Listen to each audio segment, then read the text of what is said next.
You are listening to Reels Movie Podcast. I am your host, Z. And before I get into this review, let me remind you to subscribe to the channel, hit that thumbs up button, leave a comment below, hit that bell for notifications, and you'll never miss a future episode. Phase 3 of the Marvel Cinematic Universe wraps up this week with the release of their newest movie, Spider Man Far From Home. Don't forget that I do talk about spoilers, and I will be giving out spoilers in this review. So if you don't want to know anything before you see the movie, come back after you see it. Following the events of Avengers Endgame, Spider Man must step up to take on new threats in the world that has changed forever. Far From Home had a lot on its shoulders after Avengers Endgame. Could it deliver? Could it tell a fitting end to Phase 3?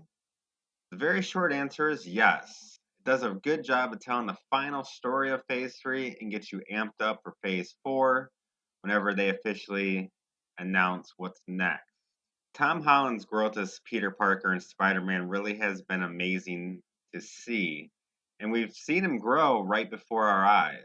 Every time we've seen him on screen, he is shaping into the Peter Parker we need to see on screen. In Far From Home, we get to see him at low points with him losing his mentor and yet another father figure in Tony Stark.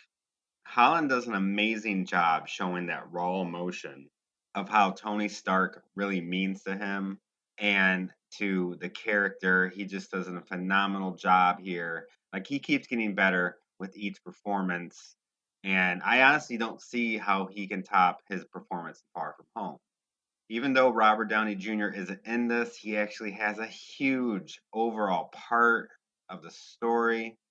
We get consistent reminders on Stark's sacrifice in Endgame and the bigger question, who will replace Iron Man? We fully don't get that answer, but Stark's sins do come back to haunt Spider-Man and the MCU. In the trailers, they show that Mysterio could be a good guy, and he teams up with Spider-Man and battles the Elementals. If you know any better, you know this isn't true. Surprise! Mysterio is actually a bad guy and has a vendetta against Stark, not Peter Parker or even Nick Fury. Mysterio is also known as Quentin Beck. He used to work with Stark and was a former holographic illusion specialist for Stark Industries. Beck teams up with other former employees that were also wronged by Stark. We get some fond memories and flashbacks to the original Iron Man and Captain America Civil War. So, one of my negatives is that everything revolves around Tony Stark yet again.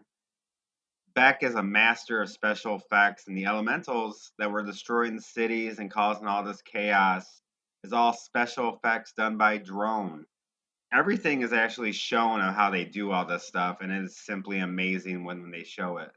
Beck gets even more dangerous when Parker gives him Stark's Edith glasses, and Beck has complete control over all the weapons for Stark Industries. I loved, and I repeat, loved Jake Gyllenhaal here, and he was a very compelling character that has a very personal vendetta against Stark, and he'll do anything and everything to reach his goal. He originally doesn't want to kill Parker, but when Parker finds out the truth about him, that Beck faked everything with the elementals, Beck needs to kill anyone and everyone that knows. So Parker is told MJ and Ned and stuff. Beck looks to kill them. We get an amazing visual sequence when Parker finally confronts Beck and pretty much gives Spider-Man a complete mindfuck that seems like we're watching a video game sequence.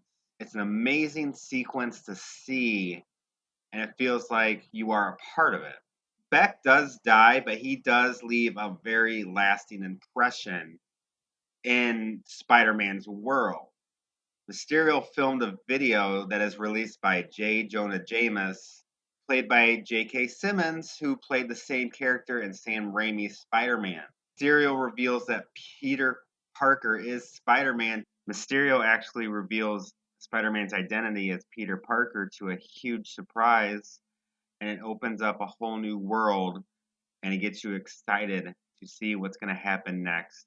It does take quite a bit for the movie to actually get going. It stayed way too long on the awkwardness of the MJ Peter Parker relationship and way too much humor for my liking. There's a lot of filler here that actually does nothing. You have Ned and his girlfriend and then former girlfriend Betty Brant. Parker's jealous with this kid named Chris, like an MJ, and even the flirtatious nature that we have with Happy and Aunt May. One of the things they even joke about Thanos' snap from Infinity War, calling it the blip, and we get some cell phone footage of people just disappearing, and then 5 years later they reappear in the same position that they were. So they actually made it a funny moment rather than how serious it was.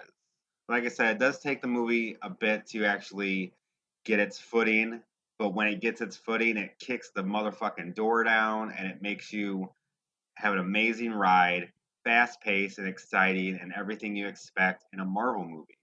I'm gonna give Spider-Man Far From Home an A minus.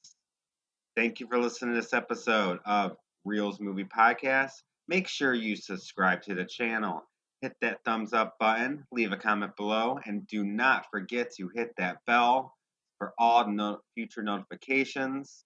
I'll see you later.